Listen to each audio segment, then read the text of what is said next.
break from all the assignments that I'm working on because I really wanted to play with my new giant wood block that I posted the other day.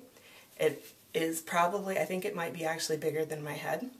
But I had a couple of requests because of how big this is to go ahead and do a video of the first time I printed with it and share that so that you can see how well this works or maybe doesn't work. We're going to find out. So I've got everything set up here. I'm going to kind of show you what I'm working with. I've got my block, obviously, most important part. But in order to actually print the block, we've got a couple things that we need. So I've got printing plate and my brayer. These really work best if you print with a brayer. So I've got those ready to go. And then my fluid textile paint from Artistic Artifacts.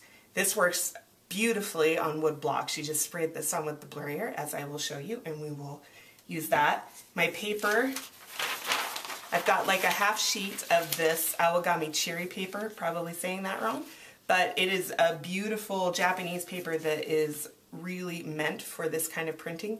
So I've got some of that, and then also important, and you probably can't see it, but it's down here. This is my printing pad that I made. That is just a bunch of layers of foam that are going to make it so that we can get a really good impression with the stamp. So I'm going to go ahead and get set up and move things around so that you can watch the actual printing. And we're going to go. Let's get our paint. You want to shake that up really well first. This is a big stamp, so I'm going to put out a fair amount of paint.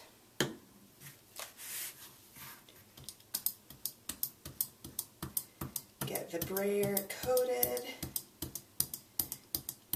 You want the brayer to be coated, but you don't want it to be gloppy, because if it's gloppy, then it gets in between the lines on the block, and you really just don't want that. I've got a good coat. Let's go ahead and start to ink this up. Usually the first print in any batch with a block isn't so good because the coverage on here, it usually takes one print before it builds up enough paint to give a really good impression. But we'll see how we can do here. I like this textile paint because if you try to use a regular fluid acrylic, it really doesn't, it dries, especially on a stamp this size, but it'll dry before you get a chance to print with it. And you get really spotty results. And that's probably partly climate because it is really dry here in Utah. And probably because you really need some kind of a medium or an additive in the paint like this fluid medium.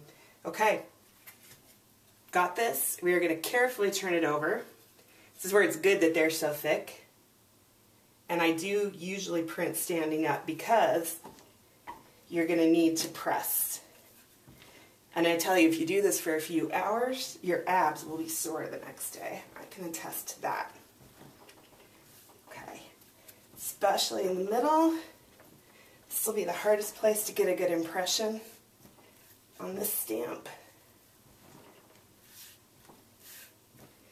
All right, moment of truth.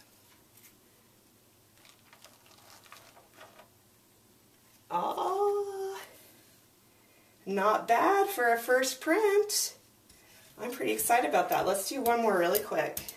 Now that we've got that stamp primed, get a second layer of, second coat of paint. All right. Okay, carefully.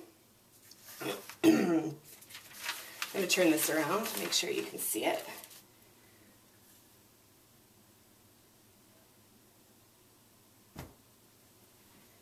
And push.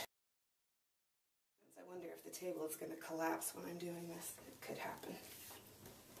Make sure we get that middle section. All right.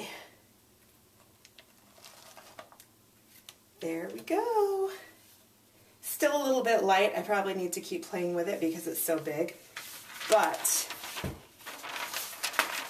I don't know about you, but I'm pretty happy with that. I'm going to keep playing.